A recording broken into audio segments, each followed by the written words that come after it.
Chapter 12 is called Duct Tape and Rock and Roll.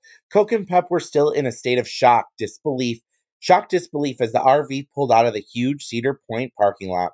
Maya and Bones had told them they would be safe until they got to Washington. And then this happened. Every time they let down their guard, Coke thought, every time they took a deep breath and relaxed a little, something terrible happened. Maybe they would never be safe. Maybe these lunatics would be chasing them for the rest of their lives. So, how were the roller coasters? Mrs. McDonald asked excitedly. Did you have an awesome time? Yeah, Coke replied without enthusiasm. Awesome. Awesome, mumbled Pep. Their parents were disappointed. They had devoted the whole day to doing something just for the kids, but it didn't seem to have made the kids happy. They just sat in the back of the RV silently. Dr. McDonald figured that after riding a dozen roller coasters and being dropped, flipped, spun, and thrown every which way, maybe the twins' brains were a little out of whack. It was getting past dinner time. Dr. McDonald pulled into Cedar Point Camper Village, a few miles away in Sandusky. The campground featured a shuffleboard court, a game room, an outdoor pool, but all Coke and Pep wanted to do was sleep. They didn't even want dinner. Their parents went to the snack bar to get something for themselves. Having gone to bed early, Coke woke up at 5 a.m. before anyone else in the family. He pulled on a pair of jeans and wandered outside. The campground was quiet. It was peaceful. Nobody else was awake. The only thing open was the game room. So Coke went in. It was a tiny room with just three arcade games in it: a shoot 'em up uh, called Kill 'em All, a driving game called Pedal to the Metal, and an old Miss Pac-Man machine. Despite the hour, the games were plugged in and turned on, playing their attract mode. That's the screen display that is shown when nobody is playing an arcade game. The idea is to attract the next player, or more specifically, the next quarter. Kill Them All looked interesting. The screen showed guys in camouflage blowing away an army of zombies with machine guns. Insert coin flashed in the middle of the screen. Coke stepped up to the console and reached into his pocket. He didn't have any money with him. The coin return was empty. He pushed the start button for the heck of it on the off chance that the last player had walked away in the middle of the game. Instantly, this flashed on the screen. EKOC, EKOC, EKOC, EKOC, EKOC. Well, it didn't take an encryption expert or his sister to figure out that EKOC was Coke backward, and Coke was pretty sure those letters were not referring to the soft drink. In a few seconds they were replaced by this message in bright blue glowing letters: WBUAOHYY. It flashed just once and disappeared in a simulated puff of smoke, but Coco had already memorized it. He ran back to the RV and woke up his sister. I think we got another cipher, he whispered in her ear. Where? Pep asked, rubbing the sleep from her eyes. On the screen of the video game in the game room. Pep took Pep's notebook and wrote the letters out. Quietly, so they wouldn't wake their parents, the twins tiptoed outside to sit at the picnic table next to the RV. It looks a little like the call letters of a radio station, Pep said as she examined the message. Too many letters, Coke told her. Radio stations are always WHYY or WCBS, stuff like that. What? You say you saw this on an arcade game screen? Pep asked. How do you know it isn't the name of the person has the high score or something like that? Before it flashed this message, Coke told her, it was flashing EKOC over and over. My name backward. I know it's a message for me. Pep looked at the letters more closely. Obviously, they didn't mean anything spelled backward. It didn't seem to be an anagram. Every second, third, or fourth letter meant nothing. The consecutive Y's made her think, why could be part of the message, but nothing else seemed to fit. She tried all the usual codes she knew, but none of them worked. This was a tough one. The sun was peeking through the trees. People were starting to emerge from their tents and RVs to begin their day, and suddenly Pep got it.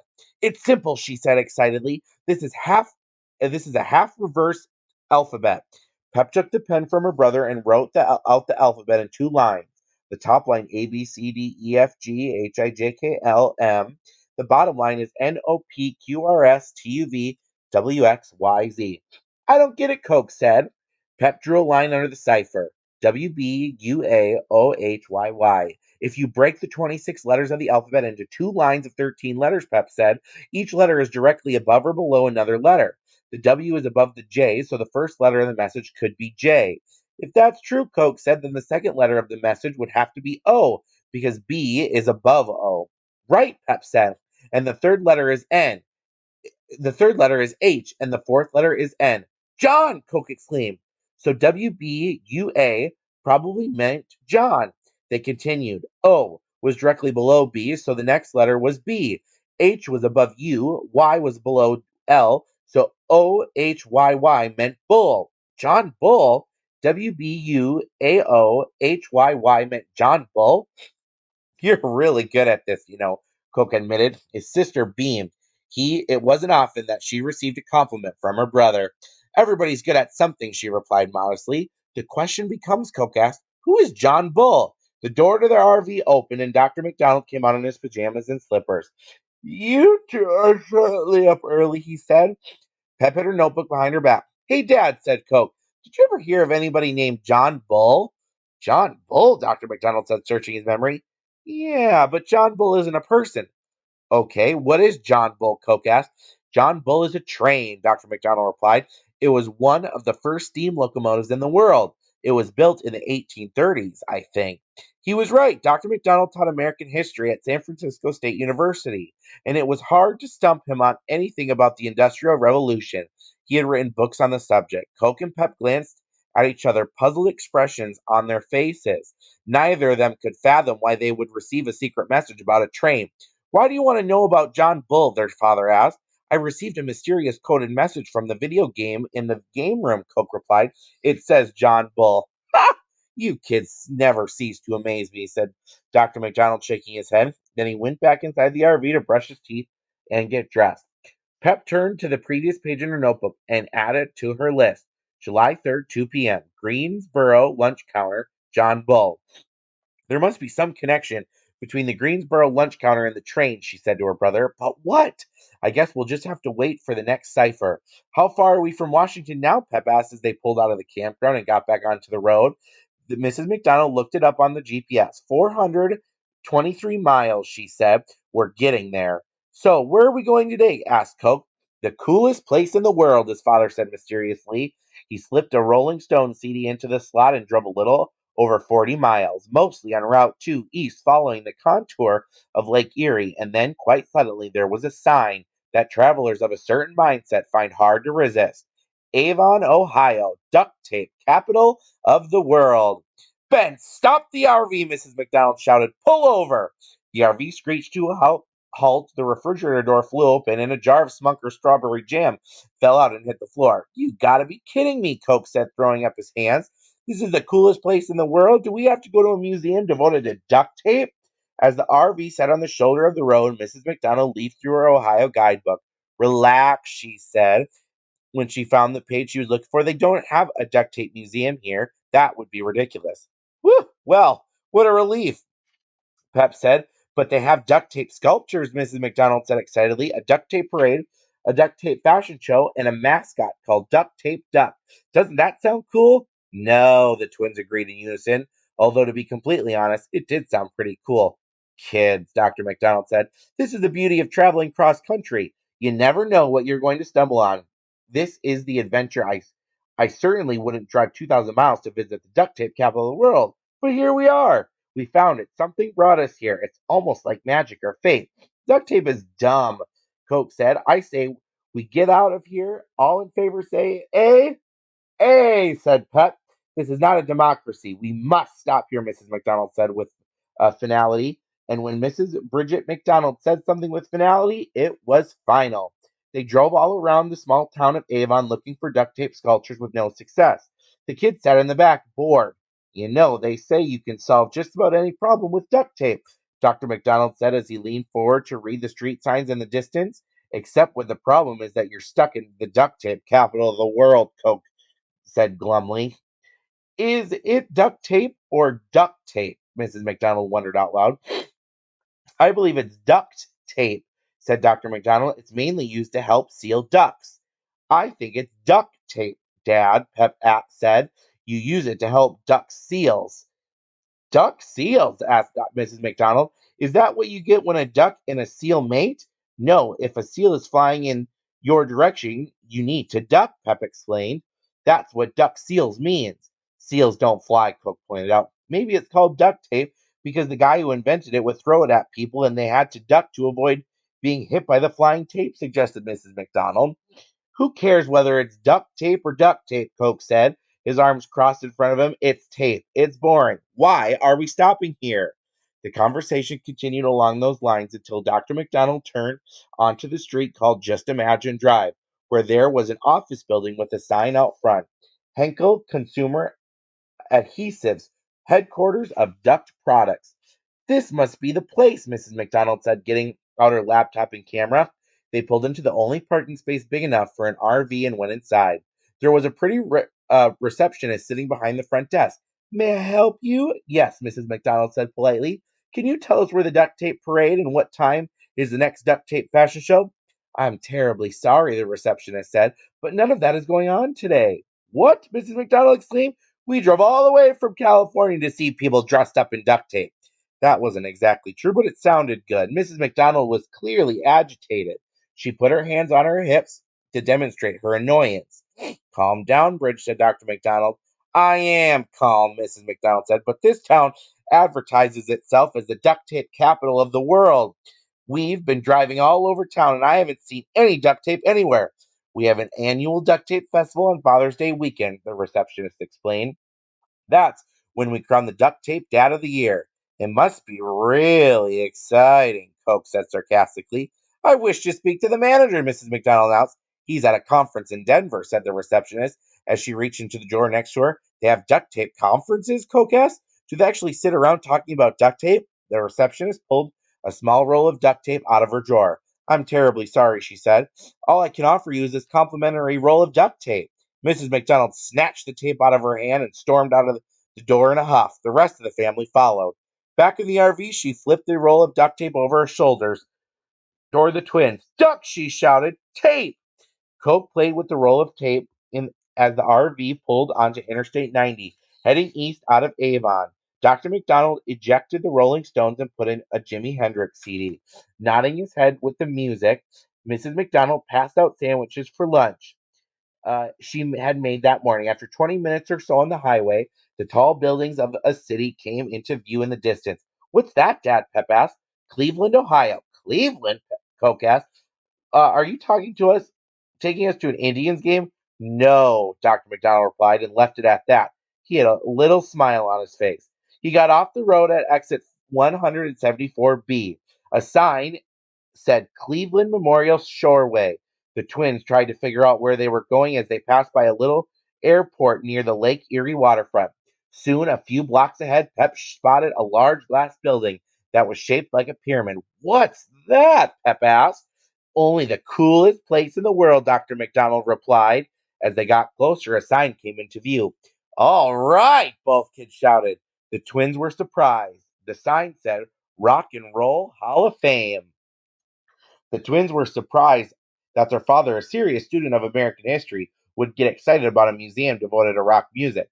But Dr. McDonald explained to them that rock and roll is more than just a style of music. It changed the way we live, the way we dress, and how we are entertained, and our attitudes on so many issues. He pulled the RV into the parking lot, climbed out with a spring in his step, whistling I Love Rock and Roll by Joan Jett and the Blackhearts. Everybody was excited. Mrs. McDonald brought along her camera and notepad. Coke threw the roll of duct tape into his backpack and slung it over his shoulder. Pep didn't bring anything. She hopped out of the RV and began to sing as she skipped across the parking lot.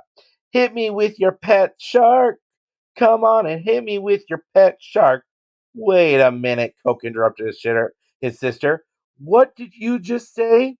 I said, hit me with your pet shark. It's not hit me with your pet shark, you dope, Coke told her. It's hit me with your best shot. It is not, Pep said defensively. It is too. Mom, I'm afraid your brother is right. Honey, Mrs. McDonald told Pep, it's hit me with your best shot. I remember that song. It was by Pat Benatar.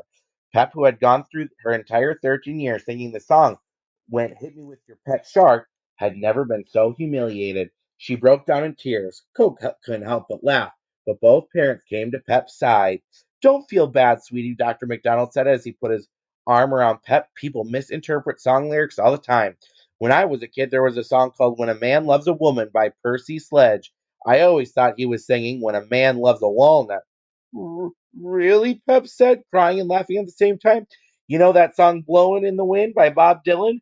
Asked Mrs. McDonald. When I was a kid, I thought he was singing The Ants Are My Friends Blowin' in the Wind. You made that up, Pep said, wiping her tears. I didn't really, your mother said. I still think that's what it sounds like. Come to think of it, Coke said, trying to cheer up his sister. Hit me with your pet shark is better than hit me with your best shot. Pep snapped out of it, and the family entered the huge building in a good mood. Dr. McDonald bought tickets and looked over the map of the museum. There were 7 floors connected by escalators, with 5 little theaters showing videos. Everyone had his or her own interest. The grown-ups wanted to see the exhibits devoted to blues, country, and rockabilly music. The kids wanted to head straight for rap, punk, and hip hop. Pep had become a Beatles freak after playing rock band with their friends back home. Coke preferred heavy metal. Mrs. McDonald wanted to learn about Jimi Hendrix. Dr. McDonald was more interested in Les Paul and the invention of the electric guitar. There was so much stuff, it would take up most of the afternoon to see the whole place. Rather than walking the museum as a foursome, everyone agreed that they could cover more ground in a short period of time if they split up. The twins, the museum closed at 5:30. Mrs. McDonald told the twins, "Meet you at the bench out front at that time. Don't be late." Do you think we'll be safe in here? Pep asked her brother. Every time we go off without mom and dad, something happens. What could possibly happen in here? Coke replied. You're being paranoid. There are lots of cool places mentioned in this book, but Rock and Roll Hall of Fame is probably the coolest. If you love music, you should definitely go there some point in your life. The twins jumped from exhibit to exhibit, sometimes looking at every object very closely and other times skipping them entirely. The museum is filled with photos, posters, videos, handwritten lyrics to songs, stage costumes, and guitars, and cars of the stars. You can put on headphones and listen to just about every rock song ever recorded. Look, there's Jim Morrison's Cub Scout uniform, Coke pointed out. Who's Jim Morrison? Pep asked. Some guy who died. There are no statues or plaques of the musicians who have been inducted into the Rock and Roll Hall of Fame. Instead, there's a long curving wall with their signatures. By 5 o'clock, Coke and Pep had been through most of the exhibits, taking the escalators higher and higher until they had reached the top floor. We should probably head back down, Pep said. Mom and Dad told us to meet them at the bench out front at 5:30. Relax, Cook told his sister. Hey, check this out. There was a door off to one side where most people would not see. The word recording was above the door, and right and next to the letters was a little red light bulb that was lit up. It's a studio, Pep said. They probably record music or commercials in there. Let's go in, Coke said. We're not allowed in there, Pep said. Pep says who? Coke replied. I don't see any do not enter sign. It's a museum. It's open to the public. We paid our admission. Come on. He pulled open the door reluctantly. Pep followed. They were in a tiny room now, not much bigger than an old-fashioned telephone booth. There was another door on the other side. The first door clicked shut behind them. I don't like this, Pep said nervously. Shh, her brother said. He pushed on the other door and it opened into a larger room dominated by a huge control panel with hundreds of dials, knobs, and switches on it. Neither of the twins had ever been in a recording studio before. It almost looked like the cockpit of a plane. There were 3 large chairs in front of the control panel, all of them swiveled around, as if on cue. There were 3 people sitting in the chairs, the 2 bowler dudes and Mrs. Higgins.